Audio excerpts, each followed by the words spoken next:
Bonjour chers élèves. Nous avons déjà vu la notion du budget et comment on peut calculer les différents soldes relatifs au budget général de l'État. Dans ce, ce vidéo, on va essayer de traiter la régulation par le budget, c'est-à-dire comment l'État régularise le marché et régularise l'économie et intervient dans la vie économique via le budget.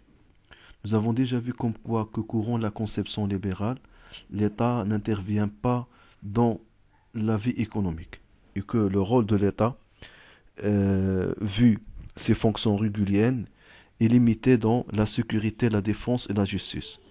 En conséquence, au terme du budget, l'État cherche de calculer et de constater l'équilibre entre les recettes et les dépenses. Alors que dans le cadre de la conception keynésienne, c'est à partir de la crise des années 30, le budget sera considéré comme un instrument de la politique économique. Cela veut dire comme quoi que l'État manipule les dépenses et les recettes pour influencer la demande globale, pour influencer la croissance, pour influencer l'inflation, pour influencer le chômage, pour influencer même l'équilibre extérieur. Donc, cela veut dire comme quoi que l'État intervient au terme que l'État intervient via des instruments, via des actions de la politique budgétaire en fonction du contexte. Si on est dans un contexte économique marqué par un taux de chômage élevé et par une faible croissance économique, c'est-à-dire et en conséquence une faible demande. Donc, tant qu'il y a donc un taux de chômage élevé, il n'y a pas un pouvoir d'achat, il y a donc la baisse des revenus et en conséquence la baisse de la demande, chose qui impacte sur la croissance économique. Donc la nature de la politique budgétaire dans ces situations est une politique budgétaire de relance. Donc l'État intervient pour relancer la machine économique et pour relancer la production, pour relancer l'investissement. On parle d'une politique de relance, d'une politique expansive et d'une politique de guerre. Dans le cadre de cette politique, au niveau des actions sur les recettes, il y a donc des incitations fiscales pour les entreprises. Exonération temporaire et définitive, taux progressif de l'impôt sur les sociétés, la baisse des impôts sur le revenu. مثلا exonération temporaire تلقاو مثلا حنا عندنا في لا كريز ديال كوفيد 19 l'État pour soutenir des entreprises, pour maintenir l'emploi et pour mettre en place des incitations pour l'économie productive à étaler les déclarations fiscales, à limiter les ATD, donc à vitir de tenteur, donc les comptes bancaires, ou annulation. Donc à procéder à, ou ça c'est avant la crise de Covid-19, l'État a mis en place un taux progressif de l'impôt. Donc le résultat, en fonction du résultat, quand un taux 30%. Par la suite, l'État verse plusieurs taux en fonction du résultat déclaré par l'entreprise. Il n'y a pas de taux 30%, ou le 10%, ou le 20%, ou le 31%, ou un taux progressif en fonction du résultat. La même chose pour les impôts sur le revenu, quand une baisse sur des impôts sur le revenu. Les actions sur les dépenses. Donc, actions sur les dépenses, augmenter les investissements publics, augmenter les traitements de fonctionnaires. Donc, les résultats, les actions, qui génèrent des résultats. Je les objectifs d'elles. Dans un premier temps, le plein emploi. Donc, elle est de la politique de relance, elle est des incitations, des incitations fiscales, au terme des recettes, ou augmenter donc les investissements, ou augmenter donc les traitements de fonctionnaires, les des actions, dans un souci de chercher donc le plein emploi, c'est-à-dire de limiter le taux de chômage, de relancer la demande et promouvoir le pouvoir d'achat, promouvoir l'investissement privé et la production, donc l'effet multiplicateur, c'est-à-dire tant que qu'il y a donc l'investissement privé, tant qu'il y a donc la production, et tant qu'il y a donc la création donc des postes d'emploi, tant qu'il y a donc l'augmentation du pouvoir d'achat, tant qu'il y a donc l'augmentation de la demande et en conséquence donc l'augmentation de la demande va générer donc l'augmentation de la production et ainsi de suite. Donc on parle de l'effet multiplicateur et assurer aussi bien donc la croissance économique. Donc متى يكون هذا l'effet multiplicateur متى تطلع la production, donc ça permet de relancer et de promouvoir la croissance économique. Mais la politique a des limites. La première limite qu'on peut constater au niveau d'une politique de relance, il y a l'augmentation de taux d'inflation. L'augmentation de la demande tu générais une augmentation des prix, notamment dans la situation où la production est incapable de satisfaire la demande. Mais la production, c'est-à-dire l'offre. L'offre est incapable de satisfaire la demande. L'offre est la pénurie. Donc, dans la situation, on constate donc l'augmentation des prix et en conséquence l'augmentation de taux d'inflation. Un éventuel déficit extérieur favorisé par l'augmentation des importations. Une demande intérieure importante ou la demande intérieure donc la production locale répondre les besoins des consommateurs بوحدها. Donc chose qui augmente les importations chose qui augmente les importations et en conséquence augmente le déficit extérieur. Donc si on a le déficit si on a la demande تمشيو نشوفوا la production ou l'offre locale ما كاينش هذوك les produits في l'offre locale donc c'est augmenter la production c'est augmenter donc les importations pour satisfaire l'offre locale. نعطيو l'exemple ديال les produits électroniques. La plupart des produits électroniques ou les besoins pour les produits électroniques répondus et satisfaits via les importations. Donc les éventuels les dépenses les déficits extérieurs تيجي كيف قلنا من les importations qui sont de manière massive par rapport les exportations. Parmi les limites qu'on peut constater dans le cadre d'une politique de relance, le déficit budgétaire. Donc le déficit budgétaire, c'est l'augmentation des dépenses. L'augmentation des dépenses face à la baisse des recettes, comme quoi l'État c'est-à-dire des incitations fiscales. Et les médecins les recettes fiscales. Comme nous avons déjà constaté, comme quoi que la partie importante des recettes de l'État se compose des recettes fiscales. Il y a des recettes fiscales où les dépenses, automatiquement ça va réduire le solde ordinaire. C'est-à-dire, la réduction du solde ordinaire génère par la suite donc un déficit budgétaire. Donc, le déficit budgétaire ou plutôt pour faire face à ce déficit budgétaire, l'État emprunte quel que soit auprès de l'économie nationale, auprès de l'extérieur. Donc, le déficit budgétaire, donc, est généré, pousse l'État, donc l'emprunt national par l'État, donc chose qui prive l'économie productive. Donc, je n'ai la conséquence les emprunts nationaux.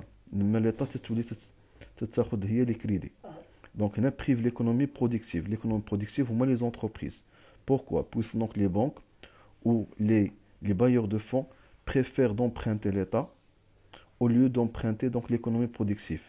Pourquoi? Puisque l'État, le remboursement de l'État est garanti. Donc, on va le secteur, un prêteur اللي هو garanti اللي هو un emprunteur اللي هو garanti اللي هو l'État.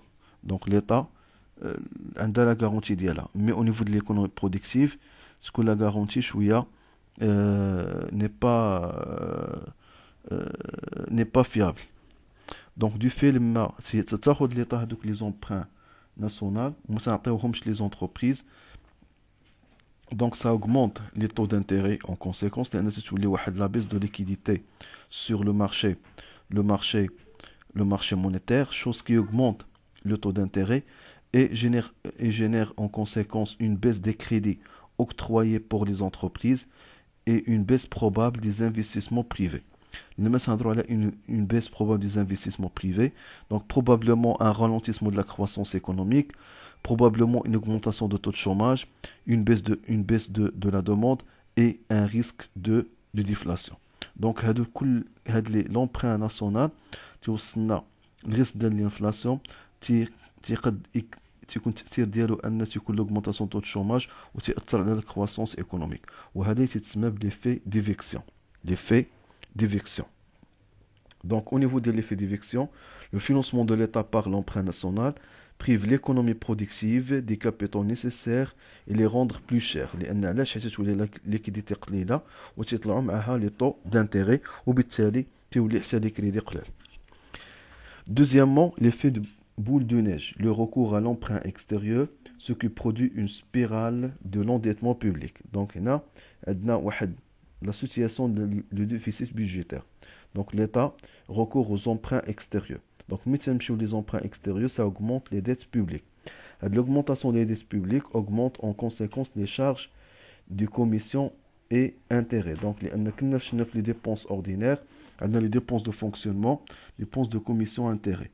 Donc, les commissions intérêts, l'augmentation d'IALHOM, c'est augmenter donc le recours aux emprunts extérieurs. Là, c'est augmenter le déficit extérieur, le déficit budgétaire. En conséquence, ça augmente donc les emprunts extérieurs ou ça me fait le cercle spiral. نمشيو نقترضوا باش نحيدوا الديفيسيت بيدجيتير تيطلعوا لينا لي شارج تيطلع ثاني لي شارج لي باردون تيطلعوا لنا لي شارج ولا لي ديبونس دو كوميسيون انتيري تيطلعوا معاها لي ديفيسيت بيدجيتير وتنبقاو في هذاك لو سيركل سبيرال. دونك هادو parmi les limites constatées de la politique budgétaire de relance. Pour faire face à cette situation, il y a un taux d'inflation élevé.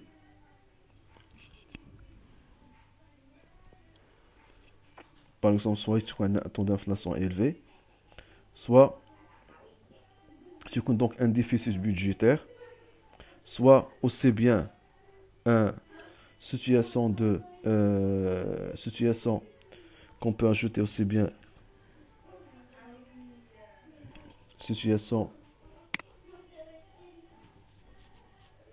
de déficit extérieur,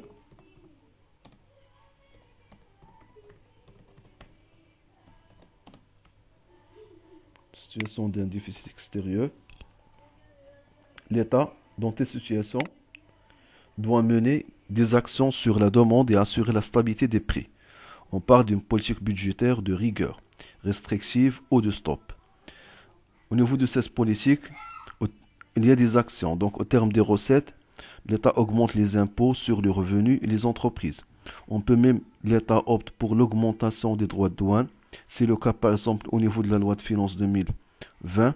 L'État a augmenté le taux de droits de douane sur certaines importations de 25% à 30%. Les actions sur les dépenses. Réduire les investissements publics.